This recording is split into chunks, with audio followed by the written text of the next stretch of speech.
നമസ്കാരം. മലയാള ഭാഷയുടെയും അതിൻ്റെ സംസ്കാരത്തെയും സമൂഹത്തിൻ്റെ നാനാകോണുകളിൽ എത്തിക്കുവാൻ വേണ്ടി ശ്രമിക്കുന്ന, അതിൻ്റെ ആന്തരികമായ സൗന്ദര്യം സമൂഹത്തിൻ്റെ നാനാകോണുകളിൽ എത്തിക്കുന്ന മൈ ടീച്ചർ എന്ന കാര്യപരിപാടിയിലേക്ക് വീണ്ടും എല്ലാവരെയും സ്വാഗതം ചെയ്യുന്നു.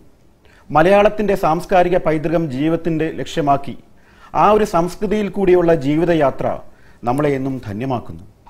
ആ ഒരു ഉത്സാഹവും ആ ഒരു കാര്യവിവരണവും നമ്മുടെ ജീവിതത്തിൽ ഒരു വ്യക്തിത്വ നിർമ്മാണത്തിന് പൂർണ്ണമായ അവസ്ഥയിലേക്ക് എത്തിക്കുന്നു. അപ്പോഴാണല്ലോ ആഘോഷങ്ങളുടെ ഏറ്റവും വലിയ ഉദാത്തമായ സങ്കല്പം. ആഘോഷങ്ങൾ എന്നും ജീവിതത്തിൽ പ്രായോഗികമായി മനസ്സിൻ്റെ സൗന്ദര്യം ദീപ്തമായ രീതിയിൽ എന്നും കാണിച്ചു തരുന്നു. ആ ഒരു സങ്കല്പത്തെയും ആ ഒരു ചാരുതയും ഏറ്റവും മഹനീയമാക്കുന്ന ഓണമെന്ന സങ്കല്പം, ഓണമെന്ന സങ്കല്പത്തിൽ കൂടിയുള്ള ചിന്ത, അതിൽ കൂടിയുള്ള ജീവിത രീതി എന്തൊരു രസകരമായ ഒരു അനുഭവമാണ്. ഓണത്തിൻ്റെ മാസ്മരികമായ സൗരഭ്യം നമ്മളുടെ മനസ്സിൽ എന്നും ഒരു വലിയൊരു തീർത്ഥമായ സമ്പത്തായി എന്നും മാറിയിരിക്കുന്നു.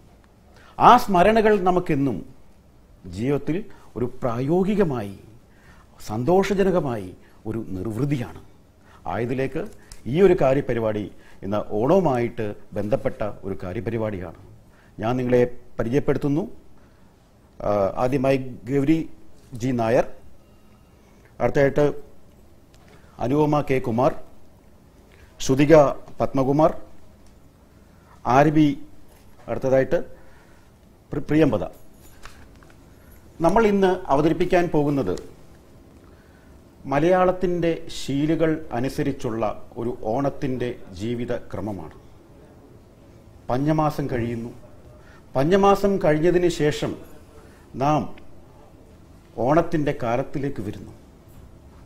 മാറി വരുന്ന മഴക്കോളും മാറി വരുന്ന മിന്നലും ഇടിയും ഇതെല്ലാം കണ്ട് സമൃദ്ധമായ കൃഷിയുടെ സങ്കല്പത്തിൽ നാം അതിൻ്റെ സൗരഭ്യം അനുഭവിക്കുമ്പോൾ തീർച്ചയായിട്ടും നമ്മളുടെയൊക്കെ മനസ്സിൽ ഒരു വലിയൊരു കുളിർമയാണ്.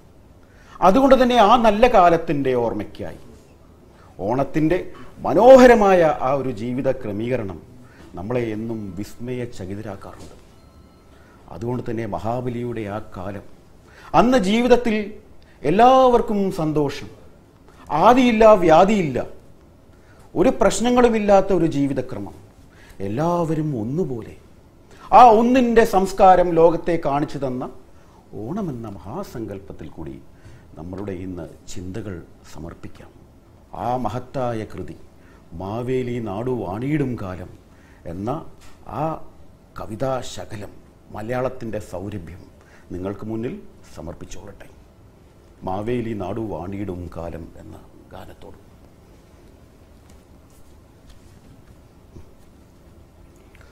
മാവേലി നാടു വാണിടും കാലം മനുഷ്യരെല്ലാരും ഒന്നുപോലെ ആമോദത്തോടെ വസിക്കും കാലം ആപത്തങ്ങാർക്കും ഒട്ടില്ല താനും. മാവേലി നാടു വാണിടും കാലം മനുഷ്യരെല്ലാരും ഒന്നുപോലെ ആമോദത്തോടെ വസിക്കും കാലം ആപത്തങ്ങാർക്കും ഒട്ടില്ല താനും. ആദികൾ വ്യാധികളൊന്നുമില്ല, ബാലമരണങ്ങൾ കേൾക്കാനില്ല, ദുഷ്ടരെ കൺകൊണ്ട് കാണാനില്ല, നല്ലവരില്ലാതെ ഇല്ല പാരിൽ, ഇല്ല പാരിൽ. മാവേലി നാടു വാണിടും കാലം മനുഷ്യരെല്ലാരും ഒന്നുപോലെ ആമോദത്തോടെ വസിക്കും കാലം ആപത്തങ്ങാർക്കും ഒട്ടില്ല താനും. കള്ളവുമില്ല ചതിയുമില്ല, എല്ലോളമില്ല പൊളിവചനം, കള്ളപ്പറയും ചെറുനാൾ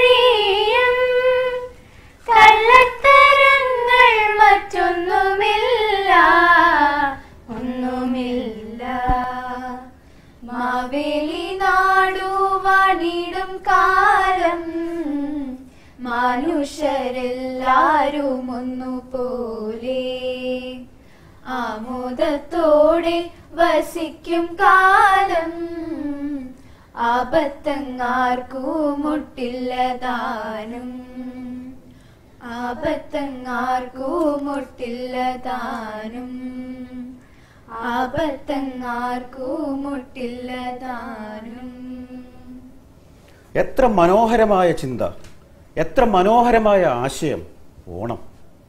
ഈ ഒരു ജീവിത വ്യവസ്ഥ നമ്മുടെ പ്രായോഗിക ജീവിതത്തിൽ അനുഭവിച്ചു നാം കഴിഞ്ഞാൽ അവിടെ എത്രമാത്രം ശ്രേഷ്ഠതയാണ് നമുക്ക് അനുഭവപ്പെടുക. അവിടെ വ്യത്യാസങ്ങളില്ല, ജീവിതത്തെ ഒന്നായി കാണുന്നു, ആധികളില്ല, വ്യാധിയില്ല. എന്തൊരു രസകരമായ അനുഭവം.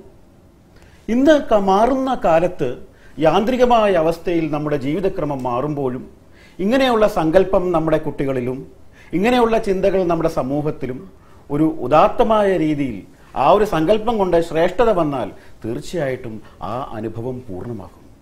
അതുകൊണ്ട് തന്നെ മാറി വരുന്ന ജീവിത വ്യവസ്ഥയിൽ ഇങ്ങനെയുള്ള ആശയങ്ങൾ ഒന്നാന്നുള്ള സങ്കല്പം, ലോകത്തെ ഒന്നായി കാണുന്ന ദർശനത്തിന്റെ പൂർണ്ണമായ അവസ്ഥ, അത് വളർന്നു വരുന്ന തലമുറയ്ക്ക് വ്യത്യാസങ്ങളില്ല, പ്രശ്നങ്ങളില്ല, പ്രാരാബ്ദങ്ങളില്ല.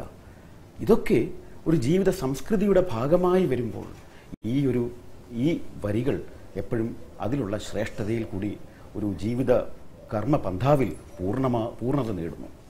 ആയതുകൊണ്ട് തന്നെ ഓണത്തിൻ്റെ സൗഭാഗ്യം, ഓണക്കാലമാകുമ്പോൾ നാം പലപ്പോഴും ആഘോഷങ്ങൾ ജീവിതവ്രതമാക്കുന്നു.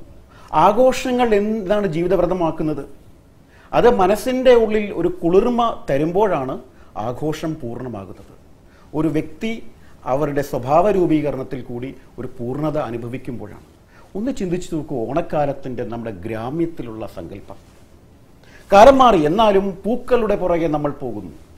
കൊച്ചുകുട്ടികൾ ഗ്രാമാന്തരീക്ഷങ്ങളിൽ ഓരോ വീടുകളിലും പൂ പറിക്കാൻ, പലതരത്തിലുള്ള പൂക്കൾ പറിക്കാൻ വേണ്ടി എല്ലാവരും ഒന്നിച്ച്, പല വീടുകളുള്ള കുട്ടികളെ ഒന്നിച്ച് പൂപ്പാട്ടുകൾ പാടി ആമോദം നേടി ഒന്നിച്ച് നീങ്ങുന്ന ഒരു സമുദായം.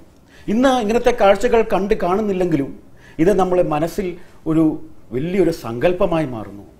അവിടെ എന്താണ്? അവിടെ ഒന്നെന്നുള്ള ഒരു സങ്കല്പമാണ്. അപ്പം പൂവിളി ഓണത്തിൻ്റെ ഏറ്റവും വലിയ അനുഭവത്തിൽ കൂടി നമ്മൾ പോകുമ്പോൾ പൂക്കൾക്ക് വലിയൊരു സ്ഥാനമുണ്ട്. ഇന്ന് പൂക്കൾ നമ്മളുടെ നാട്ടിൽ കുറഞ്ഞു വരുന്നു. പൂക്കളെ സ്നേഹിക്കുന്ന, വൃക്ഷങ്ങളെ സ്നേഹിക്കുന്ന ഏറ്റവും മഹത്തായ കവികൾ നമുക്കുണ്ട്. പൂക്കുന്നിതാ മുല്ല പൂക്കുന്നിലഞ്ഞി, പൂക്കുന്നു തേന്മാവ് പൂക്കുന്ന ശോകം എന്നൊക്കെ മഹത്തായ ക്രീഡ് ആ സാരാംശം നമുക്കറിയാം. അതുപോലെ മലരണി കാടുകൾ തിങ്ങി തിങ്ങി, അതൊക്കെ മഹത്തായ കൃതികൾ ചങ്ങമ്പുഴ എഴുതിയിട്ടുണ്ട്. അപ്പം പൂക്കളെ സ്നേഹിക്കുക, വൃക്ഷങ്ങളെ സ്നേഹിക്കുക എന്നുള്ള പ്രതീകമായ നമ്മുടെ ജീവിത വ്യവസ്ഥയിൽ ആ പൂവിൻ്റെ സൗരഭ്യം നുകരാൻ കുട്ടികളെല്ലാവരും ഓടി അതിലേക്ക് പോവുകയാണ്. പല തരത്തിലുള്ള കുട്ടികൾ, പല വീടുകളിലുള്ള കുട്ടികൾ, ഒരു ഗ്രാമത്തിൻ്റെ ഉത്സവമായി മാറുന്ന ആ പൂവേ പുലി എന്ന ആ കേരളീയ സമ്പ്രദായത്തിൻ്റെ മഹത്തായ സൗകുമാര്യം നിങ്ങളുടെ മുന്നിൽ സമർപ്പിച്ചു കൊള്ളുന്നു. പൂക്കുന്ന പൂവേ പുലി എന്ന ആ മഹത്തായ കൃതി. പൊലി പൊലി പൊലി പൊലിയോ പൂവേ പൊലി പൊലിയോ മാവേലി തിരുവോണ പൂ പൊലി പൊലി പൊലിയോ പൊലി പൊലി പൊലി പൊലിയോ പൂവേ പൊലി പൊലിയോ മാവേലി തിരുവോണ പൂ പൊലി പൊലി പൊലിയോ പൊൻതാമര പൊലിയോ മന്ദാരം പൊലിയോ പൊൻതാമര മന്ദാരം മലരെല്ലാം പൊലിയോ പൊൻതാമര പൊലിയോ മന്ദാരം പൊലിയോ പൊൻതാമര മന്ദാരം മലരെല്ലാം പൊലിയോ പൊലി പൊലി പൊലി പൊലിയോ പൂവേ പൊലി പൊലിയോ മാവേലി തിരുവോണ പൂ പൊലി പൊലി പൊലിയോ പൊന്നാടകൾ പൊലിയോ ചിറ്റാടകൾ പൊലിയോ പൊന്നാടകൾ ചിറ്റാടകൾ പൂവാടകൾ പൊലിയോ പൊന്നാടകൾ പൊലിയോ ചിറ്റാടകൾ പൊലിയോ പൊന്നാടകൾ ചിറ്റാടകൾ പൂവാടകൾ പൊലിയോ പൊലി പൊലി പൊലി പൊലിയോ പൂവേ പൊലി പൊലിയോ മാവേലി തിരുവോണ പൂ പൊലി പൊലി പൊലിയോ പുത്തരി പൊലി പൊലിയോ അറനിറയെ പൊലിയോ അരിയിട്ട് വാഴിക്കാൻ ചെമ്പഴവും പൊലിയോ പുത്തരി പൊലി പൊലിയോ അറനിറയെ പൊലിയോ അരിയിട്ട് വാഴിക്കാൻ ചെമ്പഴവും പൊലിയോ പൊലി പൊലി പൊലി പൊലിയോ പൂവേ പൊലി പൊലിയോ മാവേലി തിരുവോണ പൂ പൊലി പൊലി പൊലിയോ തൃക്കാക്കര പൊലിയോ മാദേവര് പൊലിയോ തൃക്കാക്കര മാദേവര് മാവേലിയും പൊലിയോ തൃക്കാക്കര പൊലിയോ മാദേവര് പൊലിയോ തൃക്കാക്കര മാദേവര് മാവേലിയും പൊലിയോ പൊലി പൊലി പൊലി പൊലിയോ പൂവേ പൊലി പൊലിയോ മാവേലി തിരുവോണ പൂ പൊലി പൊലി പൊലിയോ മാവേലി തിരുവോണ പൂ പൊലി പൊലി പൊലിയോ മാവേലി തിരുവോണ പൂ പൊലി പൊലി പൊലിയോ. പൂവേ പുലി എന്ന് പറഞ്ഞ കുട്ടികൾ ഓടുന്ന ഒരു കാഴ്ച നമുക്കിന്ന് കാണാൻ കഴിയില്ല. എന്നാലും അതിൻ്റെ ഒരു സൗന്ദര്യം, അതിൻ്റെ ഒരു അനുഭവം ഏറ്റവും ഉദാത്തമായ ഒരു സ്വഭാവ ഗുണമാണ്. ഒരു മാറ്റം നമ്മളുടെ മനസ്സിൻ്റെ ഉള്ളിൽ വരുമ്പോൾ ഉത്സവങ്ങൾ എന്നും ഒരു ആത്മവിശ്വാസത്തിൻ്റെ പ്രതീകമാണ്. മാറി വരുന്ന ജീവിത സങ്കല്പം ഒരു യാന്ത്രികതയിലാണല്ലോ നാം ഇന്ന് ജീവിക്കും. അപ്പോൾ ഈ ഒരു യാന്ത്രികതയുടെ അവസ്ഥയിൽ നമ്മൾ ജീവിക്കുമ്പോൾ ഇങ്ങനെയുള്ള ആഘോഷങ്ങൾ പൂപറിക്കാൻ പോകുന്നതും പൂക്കളെ സ്നേഹിക്കുന്നതും അതിൻ്റെ സൗകുമാര്യം അറിയുന്നതും എല്ലാം ഒരു രസകരമായ അനുഭവങ്ങളാണ് ജീവിതത്തെ നമ്മൾ മുന്നോട്ട് കൊണ്ടുപോകുന്നത്. അപ്പോൾ രസകരമായ അനുഭവങ്ങൾ, ആഘോഷങ്ങൾ, അതിലെ കളികൾ, പാട്ടുകൾ, ഇതൊക്കെ നമ്മളുടെ മനസ്സിൻ്റെ നൈർമല്യത ജീവിക്കാൻ ഉപയുക്ത രീതിയിൽ പ്രത്യേകിച്ച് കുട്ടികളിലേക്ക് അത് പ്രവഹിക്കുമ്പോൾ അത് വലിയൊരു കാര്യമായി മാറുന്നു. നമുക്കതാണല്ലോ വേണ്ടത്. ജീവിത വ്യവഹാരം എന്നുള്ള സങ്കല്പത്തിൽ നിന്ന് മാറി ജീവിതക്രമം ആസ്വാദ്യജനകമാക്കുക എന്നുള്ളതാണ് ഏറ്റവും പ്രാധാന്യം. മനസ്സിൻ്റെ തലം ഏറ്റവും ആത്മവിശ്വാസത്തിൻ്റെ പ്രതീകം ജനിപ്പിക്കുന്ന ഒരു ചിന്ത വിദ്യാർത്ഥികളിൽ വളർത്തിയെടുക്കുക ഓരോ കാലഘട്ടത്തിൻ്റെ ആവശ്യമാണ്. അപ്പം ഓണം എന്ന സങ്കല്പത്തിൽ കൂടിയുള്ള കളികൾ, അതിൻ്റെ അറിവുകൾ, അതിൻ്റെ രസങ്ങൾ എല്ലാം അനുഭവിച്ച് നമ്മളുടെ ജീവിതക്രമം മുന്നോട്ട് പോയി കഴിഞ്ഞാൽ തീർച്ചയായിട്ടും അവിടെ ഒരു ഉദ്ദേശപരമായ തീക്ഷ്ണമായ ഒരു ലക്ഷ്യപ്രാപ്തി കണ്ടെത്താൻ സാധിക്കും.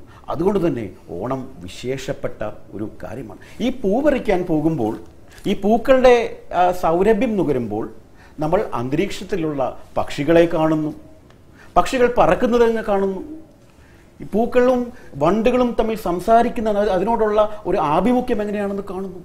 എന്തൊരു രസകരമായ അനുഭവം. അപ്പോൾ പുഷ്പങ്ങളോട് സംസാരിക്കുന്ന ഒരു പ്രതീകമാണ് നമ്മൾ അവിടെ അനുഭവിക്കുന്നത്. ആ ഒരുമയുടെ പ്രതീകമാണ് നമ്മൾ അവിടെ ഉൾക്കൊള്ളുന്നത്. അപ്പം ഈ പൂവേ പൊലി എന്നുള്ള സങ്കല്പത്തിൽ കൂടി ആ ഒരു ക്രമാതീതമായ ആ വാസന, ആ ചിന്ത വലിയ ശ്രേഷ്ഠകരമായ ഒരു അനുഭവമാണ് ഓണം എന്ന ആഘോഷത്തിൽ. അതുകൊണ്ട് തന്നെ നമുക്ക് അത്തം മുതൽ ഓണം ആരംഭിക്കുകയാണല്ലേ. അത്തം 10 പൊന്നോണം എന്ന് പറയുന്നു. അത്തം മുതൽ നമ്മളുടെ നാട്ടിൽ അത്തപ്പൂക്കളമിട്ട് അത്തപ്പൂക്കളം എങ്ങനെയാണ് ഇടേണ്ടതെന്നുള്ള കാര്യം മനസ്സിലാക്കി ഈ 10 ദിവസവും തിരുമുറ്റത്ത് നമ്മൾ ഇടുന്നു. പലതരം പൂക്കൾ പറിക്കുന്നു. ഇതൊക്കെയാണ് നമ്മുടെ ആഘോഷങ്ങളുടെ ഒരു വലിയൊരു അവസ്ഥ.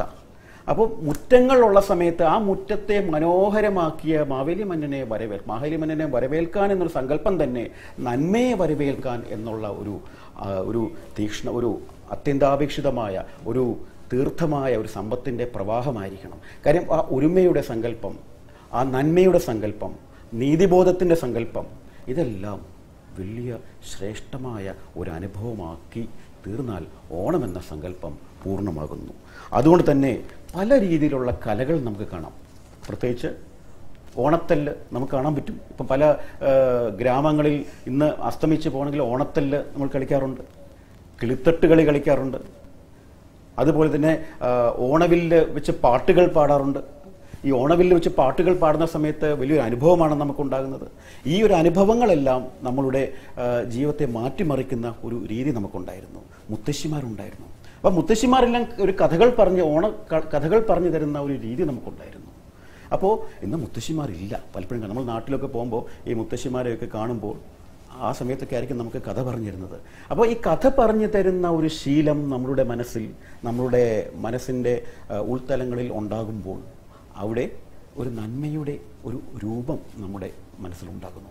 ആ നന്മയുടെ രൂപമാണ് ഈ ആഘോഷങ്ങൾക്ക് ഏറ്റവും മർമ്മപ്രധാനമായി ഒരു വ്യവസ്ഥ ഉണ്ടാക്കുന്ന രീതി ആക്കി മാറ്റുന്നത്. അവിടെയാണ് കളി, ഈ ഓണക്കളികളുടെയും ഓണത്തിൻ്റെ മഹാത്മ്യത്തെക്കുറിച്ചും നാം അറിഞ്ഞിരിക്കേണ്ടത്. ഇങ്ങനെയുള്ള ഒരു കഥ മാത്രമായി മാറാതെ ഇത് ജീവിതത്തിൽ ഈ സത്യവും നീതിയും ധാർമ്മികതയും എല്ലാം ഉൾക്കൊണ്ടുകൊണ്ട് ജീവിക്കാനുള്ള ഒരു പ്രേരണ ഉണ്ടാക്കുന്നതാണ് ഓണത്തിൻ്റെ മഹാത്മ്യം എന്ന് പറയുന്നത്.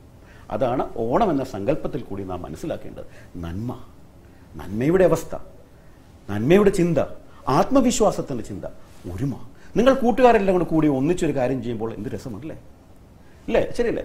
ഈ ഒന്നിച്ച് ചെയ്യുന്ന ഒരു പ്രവൃത്തിയിൽ അതിൻ്റെ ഒരു ഫലം പൂർണ്ണമായ രീതിയിൽ നാം അനുഭവിക്കുന്നു, അല്ലേ?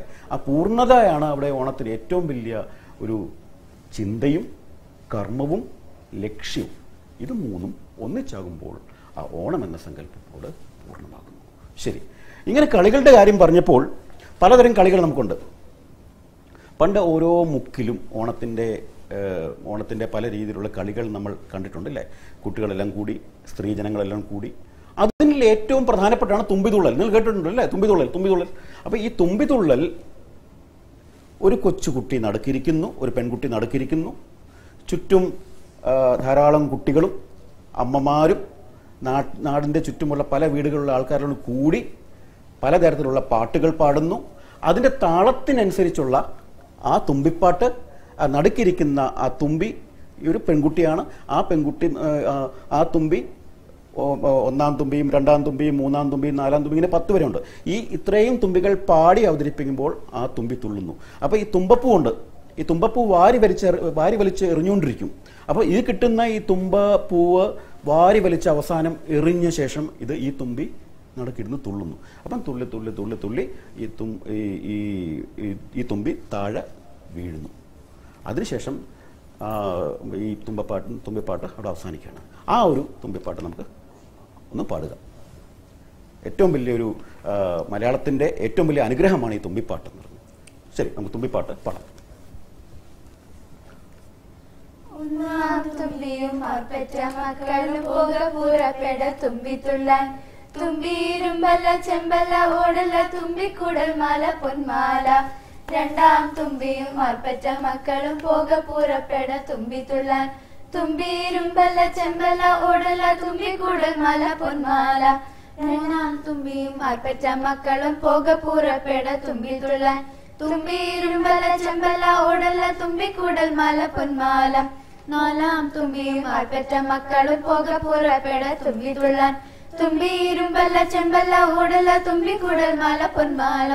അഞ്ചാം തുമ്പിയും പെറ്റ മക്കളും പുറപ്പെട തുമ്പിത്തുള്ളാൻ, തുമ്പിയിരുമ്പല്ല ചെമ്പല്ല ഓടല്ല തുമ്പിക്കുടൽ മാല പൊന്മാല. ആറാം തുമ്പിയും പെറ്റ മക്കളും പുറപ്പെട തുമ്പിത്തുള്ളാൻ, തുമ്പിയിരുമ്പല്ല ചെമ്പല്ല ഓടല്ല തുമ്പിക്കുടൽ മാല പൊന്മാല. ഏഴാം തുമ്പിയും പെറ്റ മക്കളും പുറപ്പെട തുമ്പിത്തുള്ളാൻ, തുമ്പിയിരുമ്പല്ല ചെമ്പല്ല ഓടല്ല തുമ്പിക്കുടൽ മാല പൊന്മാല. എട്ടാം തുമ്പിയും പെറ്റ മക്കളും പുറപ്പെട തുമ്പിത്തുള്ളാൻ, തുമ്പിയിരുമ്പല്ല ചെമ്പല്ല ഓടല്ല തുമ്പിക്കുടൽ മാല പൊന്മാല. ഒമ്പതാം തുമ്പിയും പെറ്റ മക്കളും പുറപ്പെട തുമ്പിത്തുള്ളാൻ, തുമ്പിയിരുമ്പല്ല ചെമ്പല്ല ഓടല്ല തുമ്പിക്കുടൽ മാല പൊന്മാല. പത്താം തുമ്പിയും പെറ്റ മക്കളും പുറപ്പെട തുമ്പിത്തുള്ളാൻ, തുമ്പിയിരുമ്പല്ല ചെമ്പല്ല ഓടല്ല തുമ്പിക്കുടൽ മാല പൊന്മാല.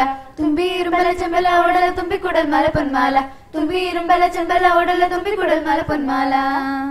എന്ത് രസകരമായ ഒരു അനുഭവമാണ്, അല്ലേ? ഈ പാട്ടൊക്കെ പാടി അനുഭവിക്കുമ്പോൾ നിങ്ങൾ തുമ്പി തുള്ളിട്ടുണ്ടോ?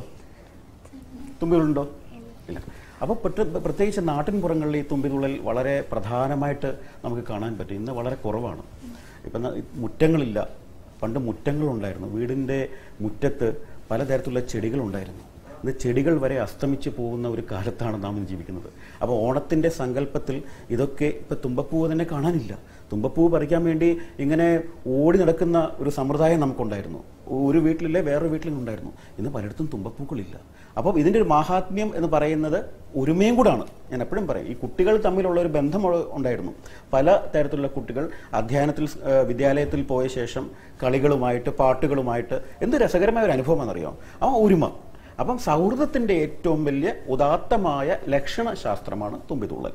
അതിൻ്റെ ശാസ്ത്രം അതിനെയാണെന്ന് പറയാം. കാര്യം ആ ഒരുമ, നന്മ, അതിൽ കൂടി നമുക്ക് കിട്ടുന്ന ആ സന്തോഷം, ഉത്സാഹം, മനസ്സിലുള്ള സന്തോഷം നമ്മളുടെ ജീവിതത്തിൽ ശരിയായ രീതിയിൽ അത് ഉപയോഗിച്ചാൽ മാത്രമേ നമുക്ക് ആത്മവിശ്വാസത്തിന് ഒരു പൂർണ്ണത നൽകാൻ സാധ്യമാവുകയുള്ളൂ.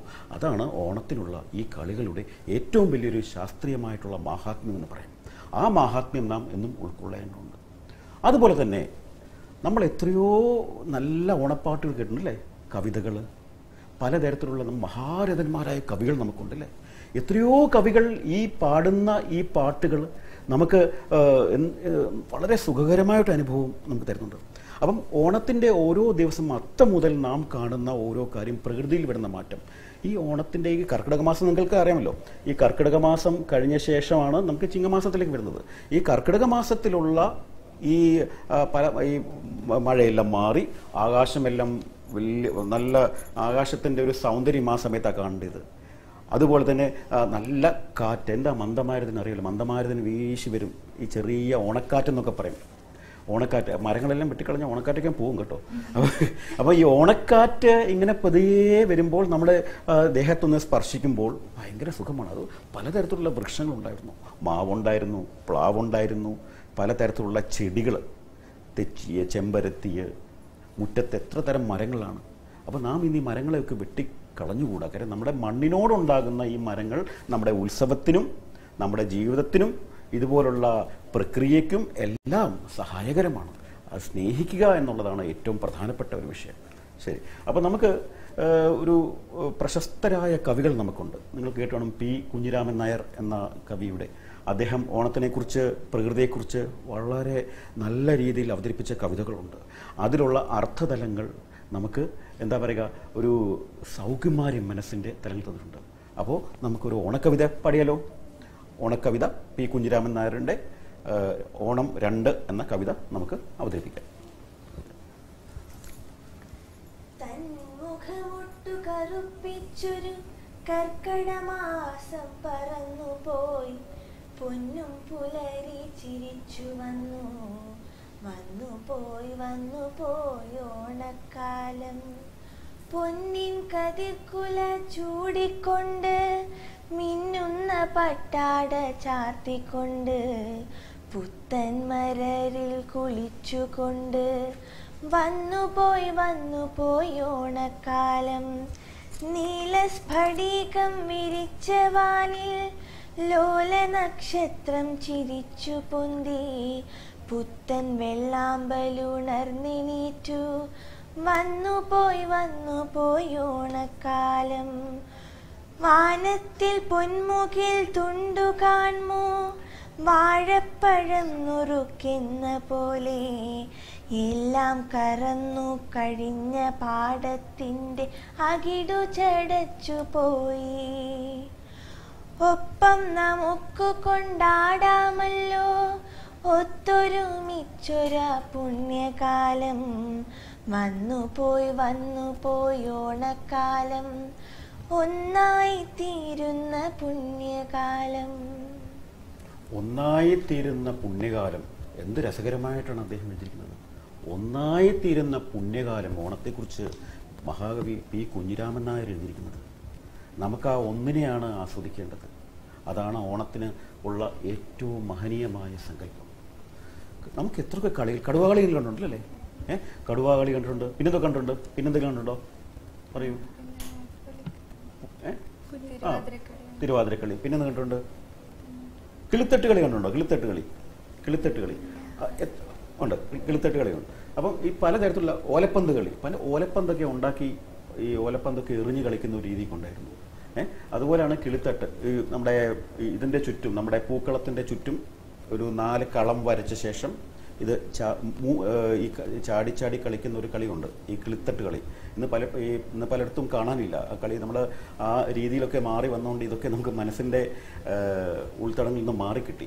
അതുപോലെ തന്നെ ഈ പല രീതിയിലുള്ള നമുക്ക് മലയാളത്തിൻ്റെ സൗകുമാര്യമുള്ള പല രീതിയിലുള്ള ലളിതമായ കളികളുണ്ടായിരുന്നു. അതിലേറ്റവും വലിയ ശ്രേഷ്ഠമായ കേരളത്തിൻ്റെ മഹനീയമായ ഒരു വിശേഷമാണ് തിരുവാതിര കൈകൊട്ടുകളി എന്ന് പറയുന്നത്. തിരുവാതിര എന്ന് പറയുന്നത് ഒരു ധനുമാസത്തിലാണ് നമ്മൾ അനുഷ്ഠിക്കുന്നുണ്ടെങ്കിലും നമ്മുടെ ഉത്സവങ്ങൾക്കെല്ലാം ഏറ്റവും പ്രാധാന്യം കൊടുക്കുന്ന ഒരു കളിയാണ് തിരുവാതിര. ഉത്തര കേരളത്തിൽ കൈകൊട്ടിക്കള എന്ന് പറയും. പക്ഷേ തിരുവാതിര എന്ന ശ്രേഷ്ഠമായ മലയാളത്തിൻ്റെ ഈ സങ്കല്പവും അല്ലെ ഈ കളിയും പ്രത്യേകിച്ച് നമ്മൾ ഓണത്തിന് ഒരു അവിഭാജ്യ ഘടകമായി മാറിയിട്ടുണ്ട്. അപ്പം ഈ അതിനെപ്പറ്റി അറിയാമല്ലോ അല്ലേ, തിരുവാതിരയെപ്പറ്റി പാട്ട് അറിയാമല്ലോ അല്ലേ. അപ്പം ഈ തിരുവാതിരപ്പാട്ടിൻ്റെ പ്രത്യേകത എന്ന് പറയുമ്പോൾ വീട്ടിലുള്ള എല്ലാവരും കൂടി ഒന്നിച്ച്, വീട്ടിലുള്ള മാത്രമല്ല അയൽപ്പക്കം എന്നൊരു സംസ്കാരം നമുക്കുണ്ടായിരുന്നു മലയാളിക്ക്. ഇത് ഓണത്തിന് ഏറ്റവും മനസ്സിലാക്കേണ്ട കാര്യമാണ്. നമ്മുടെ വീടിന് ചുറ്റുമുള്ള ആൾക്കാരുമായിട്ട് നല്ല ബന്ധം, അവിടെയുള്ള ആൾക്കാരുമായിട്ടുള്ള സഹവാസം, പരസ്പര ധാരണ, അങ്ങനെ ഒരു ഗ്രാമത്തിൽ എല്ലാവരും ഒന്നിച്ച് ജീവിക്കുന്ന ഒരു കാലം കൂടിയായിരുന്നു മുൻകാലങ്ങളിൽ ഓണക്കാലം എന്ന അതിൻ്റെ ഒരു ജീവിത രീതി. പക്ഷേ കാലം മാറിയും തോറും അതിൻ്റെ ഒരു അവസ്ഥ മാറി. നാം അണുകുടുംബങ്ങളിലേക്ക് വന്നു, നമ്മളിലേക്ക് മാത്രം വന്നപ്പോൾ നമ്മുടെ രീതികളൊക്കെ മാറി. പക്ഷേ ഇതിൻ്റെ ഈ നന്മയൊക്കെ നമുക്ക് മറക്കാതിരിക്കാൻ സാധ്യമാവില്ല. പണ്ട് മുറ്റങ്ങളിലായിരുന്നു തിരുവാതിര ചെയ്തുകൊണ്ടിരുന്നത്. ഏതെങ്കിലും ഒരു ഗ്രാമത്തിലുള്ള വീടിൻ്റെ മുറ്റത്ത് തിരുവാതിര ചേരുന്നു, അല്ലെങ്കിൽ മറ്റ് ആഘോഷ പറമ്പുകളിൽ നമ്മൾ ചേരുന്നു. അതൊരു അനുഷ്ഠാന കലയാണ്. പക്ഷെ അനുഷ്ഠാന കലയാകുമ്പോഴും നമ്മൾ തിരുവാതിരയ്ക്ക് ഏറ്റവും വലിയ മാഹാത്മ്യം കൊടുക്കുന്ന ഒരു രീതി ഓണക്കാലത്ത് ഉണ്ട്. അപ്പം ഈ ഓണക്കാലത്ത് ഈ കുമ്മിയടി എന്ന് പറഞ്ഞ രീതി ഉണ്ടായിരുന്നു. ഈ കുമ്മി അടിക്കുന്ന പറഞ്ഞ പഴയ കാലത്ത് യുദ്ധമൊക്കെ കഴിഞ്ഞ് വരുന്ന സമയത്ത്, യുദ്ധമൊക്കെ കഴിഞ്ഞ് വരുന്ന സമയത്ത് സ്ത്രീകൾ ഈ കളിച്ചിരുന്ന ഒരു ഏറ്റവും വലിയൊരു ഉത്സവമായിരുന്നു ഈ കുമ്മി അടിക്കുന്ന രീതി. അത് വീണ്ടും വളർന്നു വന്ന് തിരുവാതിരയുടെ ഒരു ഭാഗമായി. അങ്ങനെ ഓരോ ശാസ്ത്രം, അതിൻ്റെ കളികൾ, അതിൻ്റെതായിട്ടുള്ള ഓരോ ഐതിഹ്യത്തിൽ കൂടി വന്ന ഒരു ക്രമവും നമുക്കുണ്ടായിരുന്നു. എന്നാലും തിരുവാതിര നമ്മുടെ മലയാളിയുടെ ജീവിതത്തിൻ്റെ ഒരു ഭാഗമാണ്. നല്ല പാട്ടുകളുണ്ട്, നല്ല തിരുവാതിര പാട്ടുകളുണ്ട്. കൈകൊട്ടി പാടി നമ്മുടെ കേരളീയ വേഷം അണിഞ്ഞ് എത്ര ആസ്വാദ്യജനകമാണ്. മലയാളത്തിൻ്റെ സംസ്കാരമാണത്. അപ്പോൾ നമുക്കത് എല്ലാവർക്കും കൂടി ഒരു തിരുവാതിരപ്പാട്ട് പാടാം. ശരി.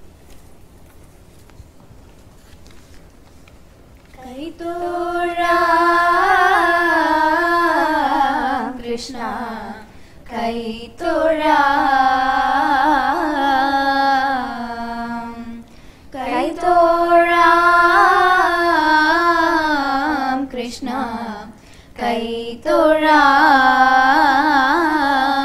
കൈത്തോഴാം കൈതവ ഗോപാലക ഞാൻ ചെയ്തൊരു ദൂരിത ശാന്തി കൈതവ ഗോപാലക ഞാൻ ചെയ്തൊരു ദൂരിത ശാന്തി വരുവതിന്നു വിരവിലിന്നു നല്ലൊരു വരമെനിക്കു തരിക ദേവകീസുത വരുവതിന്നു വിരവിലിന്നു നല്ലൊരു വരമെനിക്കു തരിക ദേവകീസുത കൈത്തോഴാം കൃഷ്ണ കൈത്തോഴാം കാണേണം നിന്നെ കാർവർണ കായാമ്പു നീറം കലർന്ന കായതിൻ ഭംഗികളെല്ലാം കായാമ്പു നീറം കലർന്ന കായതിൻ ഭംഗികളെല്ലാം കരളിലാശു കരുതിടുന്നു നിന്നുടെ ചരണസേവ ഭരണമിന്നെനിക്കിഹ കരളിലാശു കരുതിടുന്നു നിന്നുടെ ചരണസേവ ശിവ വരണമെന്നെനിക്ക് കൈതൊഴാം കൃഷ്ണ കൈതൊഴാം.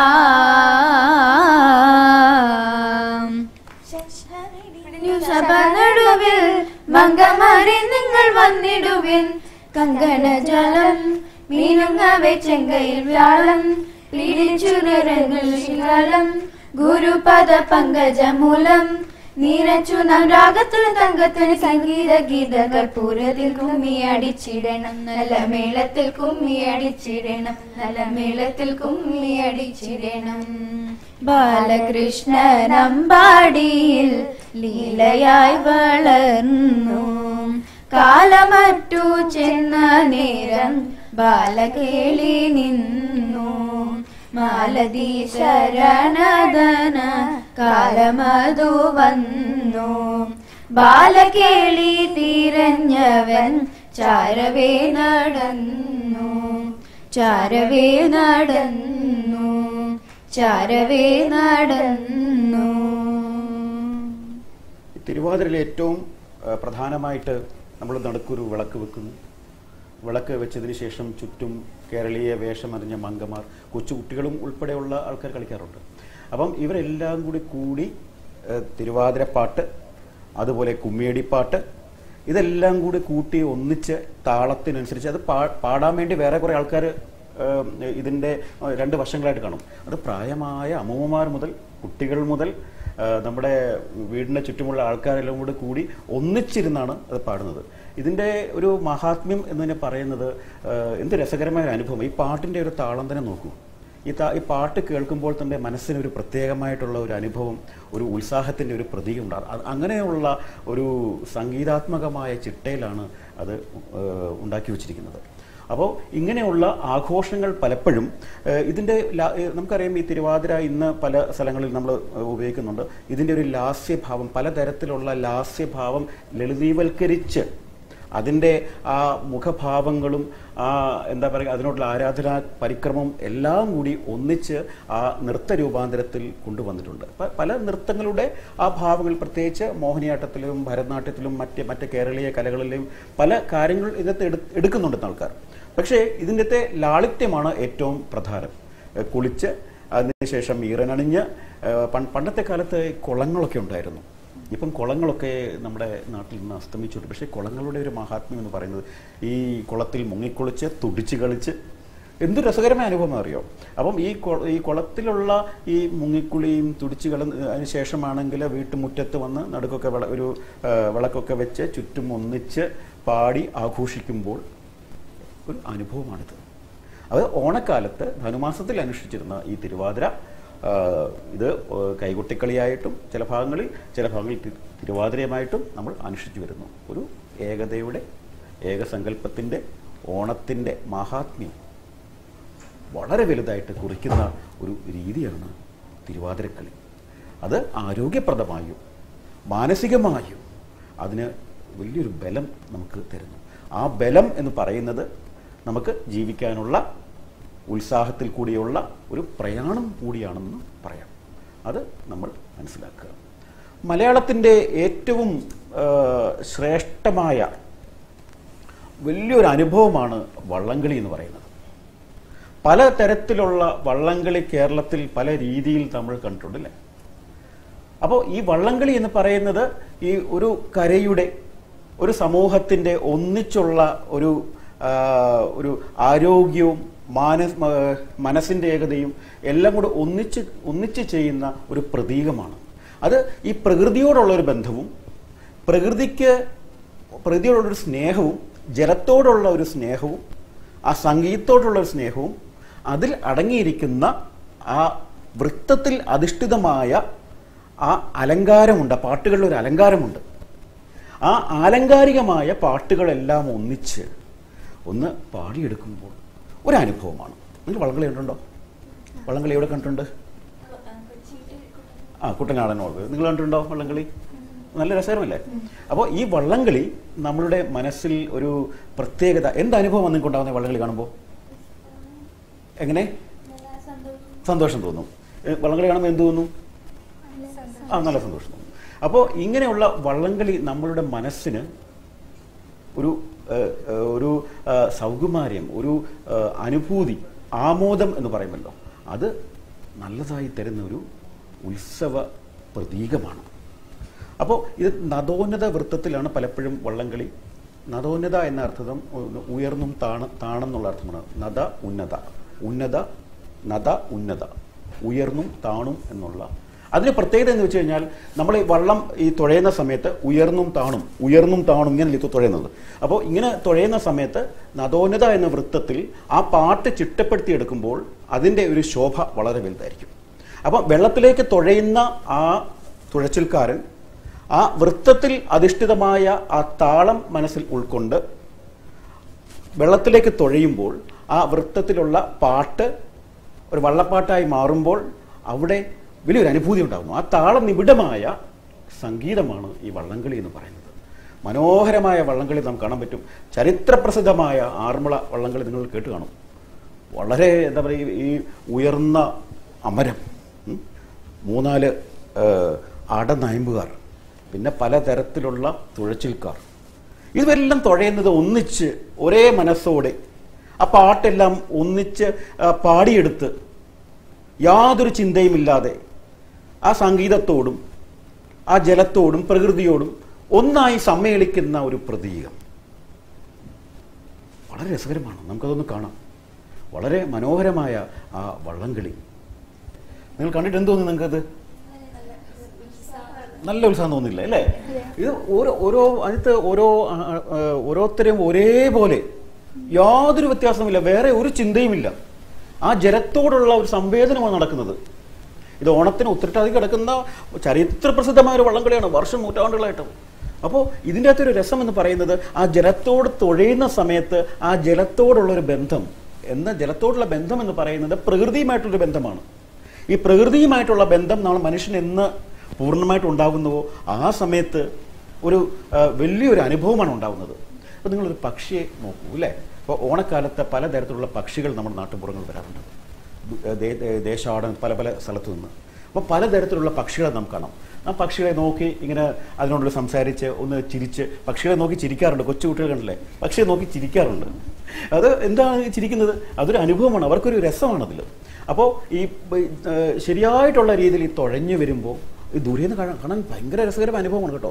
ഒന്നിച്ചൊരു പാട്ട്, നേരത്തെ പറഞ്ഞ നദോന്നത വൃത്തത്തിൽ പാടുന്ന ആ പാട്ട്, ആ തുഴച്ചിൽക്കാര് രണ്ടും വേറെ ഒരു ചിന്തയുമില്ലാതെ ഈ ഒരു സമ്മേളനം പോലെ പ്രകൃതിയുമായിട്ടുള്ളൊരു ബന്ധം, ജലവുമായിട്ടുള്ള ബന്ധം, ആ സംഗീതത്തിൽ കൂടി വരുന്ന വൃത്തവും അലങ്കാരവും ആ പ്രാസഭംഗിയോടുകൂടിയുള്ള അവതരണം, ആ ശുദ്ധമായ അനുഭവമാണ് പ്രത്യേകിച്ച് ഓണത്തിലെ ഏറ്റവും പ്രധാനമായ ഒരു ചടങ്ങാണ് ഈ വള്ളംകളി. അപ്പം വള്ളംകളി രണ്ട് രീതിയിൽ, ഒന്ന് ആരോഗ്യപ്രദമായിട്ട് മനുഷ്യന് ഏറ്റവും ഗുണകരമാണ്. ആ തുഴയുന്ന സമയത്ത് നമ്മളുടെ മനസ്സിൻ്റെ ആ പൂർണ്ണമായിട്ടുള്ള ഒരവസ്ഥ, ഏകാഗ്രചിത്തമായ അവസ്ഥ, ആ സംവേദനം, ശരീരത്തിനുണ്ടാകുന്ന ഏറ്റവും പ്രാധാന്യമായിട്ടുള്ള ആ ആരോഗ്യ ദർശനം, ഇത് എല്ലാം കൂടി സമ്മേളിക്കുന്ന ഒരു പ്രതീകമാണ് ഈ വള്ളംകളി. ഈ വള്ളംകളി പ്രത്യേകിച്ച് ഓണക്കാലത്ത് മലയാളികളുടെ ഏറ്റവും പ്രാധാന്യമുള്ള ഒരു ക്രമമാണ്, ജീവിത ഭാഗമാണ്. നിങ്ങളൊക്കെ ഓണസദ്യയൊക്കെ കഴിച്ചിട്ടുണ്ടല്ലേ? എന്തൊക്കെയാണ് ഓണസദ്യക്കുള്ളത് ഒന്ന് പറയാമോ? ഇഞ്ചി, അച്ചാറ്, പിന്നെ പച്ചടി, സാമ്പാർ, പുളിശ്ശേരി, പരിപ്പ്, പപ്പടം, കൂട്ടുകറി, പായസം, പലതരത്തിലുള്ള പായസം അല്ലേ? അപ്പോൾ ഇതൊക്കെ കഴിക്കുമ്പോൾ നിങ്ങൾക്ക് എന്താ അനുഭവം തോന്നുന്നത് ഈ ഓണസദ്യ കഴിക്കുമ്പോൾ? ഇനി ഓണക്കാലമല്ല, ഇഷ്ടംപോലെ സദ്യകൾ ഇനി കഴിക്കാമല്ലോ അല്ലേ? അപ്പോൾ തിരുവോണത്തിന് നമ്മൾ സദ്യ കഴിക്കുന്നു, നമ്മുടെ സുഹൃത്തുക്കളുടെ കൂടി ഒന്നിച്ചിരുന്ന് കഴിക്കുന്നു. നമ്മളുടെ ഒന്നിച്ചിരുന്ന് കഴിക്കുമ്പോൾ ഒരു പ്രത്യേക അനുഭവമാണ്. എങ്ങനെ കഴിക്കുന്നത്? ഇലയൊക്കെ ഇട്ടല്ലേ കഴിക്കുന്നത്? ഇലയൊക്കെ ഇട്ടിട്ട് നിലത്തിരുന്ന് അല്ലേ? പലതരത്തിലുള്ള ഈ രീതികൾ വിളമ്പുന്ന രീതി തന്നെയുണ്ട് കേട്ടോ. ഓണത്തിന് നമ്മുടെ സദ്യ വിളമ്പുന്ന രീതിയിലുണ്ട്. അപ്പോൾ പലതരത്തിലുള്ള ഈ ഭക്ഷണം, ഇതൊരു രസമാണെന്ന് പറയും. ഇലയിലുള്ള ഭക്ഷണം നമ്മുടെ ശരീരത്തിൽ വേണ്ട എല്ലാ കാര്യങ്ങളും ശ്രദ്ധിക്കുക. ഈ ശരീരത്തിന് നമുക്ക് എന്തൊക്കെയാണ് വേണ്ടത്, എല്ലാ കാര്യങ്ങളും ഈ സദ്യയിൽ കൂടി കിട്ടുന്നുണ്ടാണെന്ന് പറയുന്നത് ശാസ്ത്രം. കാര്യം ഇലയിൽ തന്നെ ഭക്ഷണം നമ്മൾ വിളമ്പുമ്പോൾ അതിൽ നിന്ന് ലഭിക്കുന്ന ഒരു രസമുണ്ട്. ഈ ഇപ്പം ഇഞ്ചിയുണ്ട് അല്ലേ, ഇഞ്ചി, പുളിയുണ്ട്, ഉപ്പുണ്ട്, അതുപോലെ പല എരിവുണ്ട്. ഇത് എല്ലാം കൂടിയ ഇലയിൽ കൂടി അതുമായിട്ടുള്ള ബന്ധം കൂടി ആയിട്ട് നമ്മൾ അത് ഭക്ഷണത്തിലേക്ക് വരുമ്പോൾ അവിടെ രോഗപ്രതിരോധ ശക്തി ഉണ്ടാകുന്നു. പണ്ടൊക്കെ ഇന്ന് നമുക്ക് ഇലകൾ ദുർലഭമായി, ഓണക്കാലത്തൊക്കെയാണ് നമ്മളിപ്പം ഈ ഇലയിൽ ഭക്ഷണം കഴിക്കുന്നത് അല്ലേ. പണ്ടത്തെ കാലത്തൊക്കെ എന്ന് വെച്ചാൽ എല്ലാവരും ഇലയിലാണ് കഴിക്കുന്നത്. ഇലയിൽ കഴിച്ചതിന് ശേഷം ഈ വലിയ കുഴികളുണ്ട് കേട്ടോ, പുരയിടങ്ങളിൽ വലിയ കുഴി, അവിടെ ഈ ഇല ഭക്ഷണം കഴിച്ച് ഈ കുഴിയിലിട്ട് ഇങ്ങനെ മൂടും. അത് എന്താ അവസാനം എന്താ, ഈ ധാരാളം ഈ ഭക്ഷണത്തിൻ്റെയും ഇങ്ങനത്തെ ഈ ചപ്പും ഒക്കെ എല്ലാം ഇട്ട ശേഷം ഇത് നമുക്ക് ഏറ്റവും നമുക്ക് ഉപയോഗിക്കാൻ പറ്റാവുന്ന ഒരു വളമായിട്ട് മാറ്റുന്നു. വളം സംരക്ഷണം എന്നുള്ള മലയാളിയുടെ പ്രത്യേകിച്ച് അവരുടെ ജീവിത വ്യവസ്ഥയിൽ ഏറ്റവും പ്രാധാന്യം നിറഞ്ഞ ഒരു കാര്യമായിരുന്നു. അപ്പോൾ ഈ സദ്യ എന്ന മനോഹരമായ വിശേഷണങ്ങൾ, തിരുവോണത്തിന് നല്ലൊരു സദ്യ അല്ലേ, അച്ഛനും അമ്മയും കൂട്ടുകാരും അയൽപ്പക്കങ്ങളോട്, ഇവിടെയുള്ള അയൽപ്പക്കങ്ങളും എല്ലാവരും കൂടി ഒന്നിച്ചിരിക്കുന്ന ആ ഒരു നിമിഷത്തിലേക്ക് വേണ്ടി കാത്തിരിക്കുകയാണല്ലോ അല്ലേ അല്ലേ. അപ്പോൾ ഇതൊരു അനുഭവമാണ്. ഈ സദ്യ എന്ന് പറയുന്നതും കൂടി ഒരുമയുടെ ഒരു പ്രതീകമാണ്. ഞാൻ എന്തുകൊണ്ടാണ് ഈ ഒരുമയുടെ പ്രതീകം എന്ന് പറയുന്നത്? ഇന്ന് നമ്മളെ കാലാന്തരങ്ങളിൽ നമ്മുടെ മനുഷ്യൻ്റെ ഒരു മാറ്റം, സ്നേഹമില്ലാത്തൊരവസ്ഥ, ബന്ധമില്ലാത്തൊരവസ്ഥ അല്ലേ. നമ്മൾ ഏറ്റവും ശ്രേഷ്ഠമാണ് നമ്മുടെ മാതാപിതാക്കൾ അല്ലേ. നമ്മുടെ മാതാവും പിതാവും എന്ന് പറയുന്നത് നമുക്ക് തരുന്ന ആ അനുഭവം, ആ അറിവ് അല്ലേ, അവർ ത്യാഗപൂർണമായ അറിവാണ് നമുക്ക് തരുന്നത് അല്ലേ. ഒരു നന്മയുടെ അറിവാണ് നമുക്ക് തരുന്നത്. അവിടെ തന്നെ വലിയൊരു ബന്ധമുണ്ടാവും. പിന്നെ നിങ്ങളുടെ സുഹൃത്തുക്കളുണ്ട് അല്ലേ, നല്ല സുഹൃത്തുക്കളുടെ വാസനകൾ. പിന്നെ കലകൾ, പലതരത്തിലുള്ള കലകൾ മലയാളത്തിനുണ്ട്. മോഹിനിയാട്ടം വളരെ ശ്രേഷ്ഠമായ കലയാണ്. ഞാൻ മുമ്പേ പറഞ്ഞു, തിരുവാതിര ചെയ്യുന്ന സമയത്ത് ഈ മോഹിനിയാട്ടത്തിൻ്റെ ചില ഭാവങ്ങളും കൂടി ഇന്നതിൽ എടുക്കുന്നുണ്ട്. ഇപ്പം ലാസ്യം എന്നുള്ള ഒരു സങ്കല്പം തന്നെ മലയാളത്തിൻ്റെ അവസ്ഥയിലേക്ക് വന്നത് ലളിതീവൽക്കരിച്ച് തിരുവാതിരയിൽ വന്നപ്പോൾ അവിടെ ശ്രേഷ്ഠമായ ഒരു അനുഭവം ഉണ്ടായി. അപ്പോൾ ഈ ധാരാളം ഈ കലകൾ നമ്മൾ പഠിക്കുമ്പോൾ എന്തുണ്ടാകുന്നു? മനസ്സിന് ഒരു ശാന്തത ഉണ്ടാകുന്നു, ഒരു ഉത്സാഹമുണ്ടാകുന്നു. നിങ്ങൾക്ക് നാളെ എന്താണോ പഠിക്കുന്നത്, നാളെ എന്താണോ ചെയ്യുന്നത്, അതിനുള്ള ഒരു മാർഗനിർദ്ദേശം ഉണ്ടാകും. പിന്നെ എന്തെങ്കിലും ഉണ്ടോ ഓണത്തിന് പ്രത്യേകിച്ച് നിങ്ങൾക്ക് പറയാം? ഓണത്തിലുള്ള അനുഭവങ്ങൾ, വള്ളംകളി നമ്മൾ കണ്ടു, പൂക്കളം. നിങ്ങൾ പൂക്കളം ഇടുന്നുണ്ടോ? എവിടെയൊക്കെയാണ് ഇടുന്നത് പൂക്കളം? നാട്ടിലിടുന്നു, ഇവിടെ ഇടുന്നുണ്ട് അല്ലേ? നിങ്ങൾക്ക് ഇടുന്നുണ്ടല്ലോ അല്ലേ? ഏതൊക്കെ പലതരത്തിലുള്ള പൂക്കൾ കൊണ്ടുവന്ന് ഇല്ലേ? കിട്ടുന്ന പൂക്കൾ വെച്ച് ആരൊക്കെ ഇടുന്നത് പൂക്കളം? അച്ഛനും അമ്മയും. കൂട്ടുകാരുണ്ടോ? കൂട്ടുകാരെ വിളിക്കും അല്ലേ? കൂട്ടുകാരെ വിളിക്കുമ്പോഴാണ് നമ്മൾ ആ പൂക്കളം പൂർണ്ണമാകുന്നത്. അപ്പം ഈ പലതരത്തിലുള്ള പൂക്കളം നമ്മൾ മുറ്റത്തിടുമ്പോൾ ആ പൂക്കൾ ആയിട്ട് നമ്മൾ പൂക്കളുമായിട്ട് സംസാരിക്കുക എന്നാണ് പറയുന്നത് കവികളൊക്കെ. പൂക്കളെ കാണുമ്പോൾ ആ പൂക്കളുമായിട്ട് നമ്മൾ സംസാരിക്കുക എന്ന് പറയുന്നത്, ഈ പൂക്കളുമായിട്ട് സംസാരിക്കുമ്പോഴാണ് പലതരത്തിൽ നമ്മൾ പുഷ്പങ്ങൾ പല രീതിയിൽ വെക്കുന്നത്. അപ്പം നമുക്ക് അതിൻ്റെ എന്ന് വെച്ചാൽ അതൊരു ശാസ്ത്രമാണ്. അപ്പം പൂക്കളെ സ്നേഹിക്കുക എന്ന് പറയുന്നത് നമ്മുടെ മനസ്സിലെ ഒരു വലിയൊരു സമ്പത്താണ്. പുഷ്പങ്ങൾ നമുക്ക് പലതരത്തിലുള്ള ചെടികളുണ്ട് നമുക്ക് അല്ലേ. ഈ പലതരത്തിലുള്ള ചെടികൾ നമുക്കുള്ള ചെടികൾ നമ്മൾ പലപ്പോഴും ഇല്ലാതാക്കുന്ന ഒരു അവസ്ഥ നമുക്കുണ്ട്. ആ ഒരു അവസ്ഥ മാറുമ്പോൾ, അതില്ലാതാകുമ്പോൾ നമുക്ക് ദുഃഖം തോന്നും. അപ്പോൾ ഈ മുറ്റത്ത്, നമ്മുടെ നാട്ടിൻപുറങ്ങളിൽ പോയാലും നിങ്ങൾ മുറ്റത്ത് ഇങ്ങനത്തെയുള്ള ചെടികൾ നടുകയും അതിനെ പരിപാലിക്കുകയും ചെയ്യുന്നു. പരിപാലിക്കുക എന്ന് പറയുന്നത് എന്താ? സംരക്ഷിക്കുക. നമ്മൾ സംരക്ഷണം എന്ന മണ്ണിനെ സംരക്ഷിക്കുന്ന പോലെ തന്നെ ഈ പുഷ്പങ്ങളെ സംരക്ഷിക്കുക, ഇതുപോലുള്ള കലകൾ നിങ്ങൾക്ക് മനസ്സിലാക്കുക.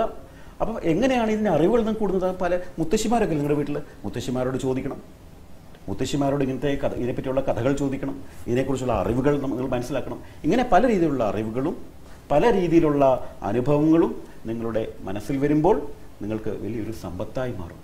അത് നാളെ ഓണത്തിന് എന്താ പറയുക, വലിയൊരു മാർഗനിർദ്ദേശം കൊടുക്കാൻ നിങ്ങൾക്ക് സാധിക്കും. അപ്പോൾ നിങ്ങൾ ഏറ്റവും പ്രധാനം നിങ്ങൾ സുഹൃത്തുക്കളോട് സംസാരിക്കുക, അവരുടെ അറിവ് പരസ്പരം കൈമാറുക, ആ ഒരു രീതി നന്മയിലേക്ക് കൊണ്ടുവരിക. അതാണ് ഓണത്തിന് ദർശനം. അപ്പോൾ ഈ 10 ദിവസം ഈ ഓണമുണ്ട്. ഈ 10 ദിവസം നമ്മളെ ഓണത്തിൻ്റെ സങ്കല്പം, നമ്മുടെ മലയാളത്തിൻ്റെ സങ്കല്പം നിങ്ങളുടെ മനസ്സിൽ ഉണ്ടായിക്കഴിഞ്ഞാൽ ഓരോ ദിവസവും നന്മയുടെ പ്രതീകം നിങ്ങളുടെ മനസ്സിൽ വരും. അത് ആ നന്മ നിങ്ങൾക്ക് നാളെ പഠനത്തിനും നിങ്ങളുടെ ജീവിത രീതിക്കും നന്മയായ രീതിയിൽ മാറും. ഈ ഓണം അത്ര വലിയൊരു ഓണസങ്കല്പമാണ്. ഈ ഓണക്കാലം എന്ന് പറയുന്നത് നമ്മളുടെ ജീവിതത്തിന് ഒരു മാർഗനിർദ്ദേശം തരുന്ന കാലമാണ്. പലതരത്തിലുള്ള സദ്യയും വരുന്നു. സദ്യക്ക് നിങ്ങൾ പറഞ്ഞു, സാമ്പാർ പറഞ്ഞു, അവിയൽ പറഞ്ഞു, കാലൻ പറഞ്ഞു, ഓലൻ പറഞ്ഞു, കൂട്ടുകറി പറഞ്ഞു. ഇതൊക്കെ ഉണ്ടാക്കില്ലേ? അമ്മമാരെ സഹായിക്കില്ലേ നിങ്ങൾ? ഇതൊക്കെ പഠിക്കുകയും വേണം നിങ്ങൾ. കാര്യം നിങ്ങൾക്ക് പഠിക്കേണ്ട ഏറ്റവും വലിയ അവിഭാജ്യകരമായ കടമാണ്. എള്ളുണ്ട, അതുപോലെ ചമ്മന്തി, 64 കൂട്ടം സദ്യക്കുണ്ടായിരുന്ന പഴയ കാലത്തൊക്കെ 64 കൂട്ടം, പിന്നെ 34 കൂട്ടമായി. ഇങ്ങനെ പലതരത്തിലുള്ള സദ്യകൾ നമുക്ക് അനുഷ്ഠിച്ച ഈ ഒരു രസം, നല്ലൊരു ഓണസദ്യയും നല്ല ഒരു ചിന്തയും നല്ല ഒരു ഒരുമയും നിങ്ങൾക്കെല്ലാം ആശംസിക്കുന്നു. ഈ കാണുന്ന ഈ പ്രേക്ഷകർക്കും നല്ലൊരു ഓണ കാഴ്ച, നല്ലൊരു ഓണസങ്കല്പം, ജീവിതത്തിൽ വലിയൊരു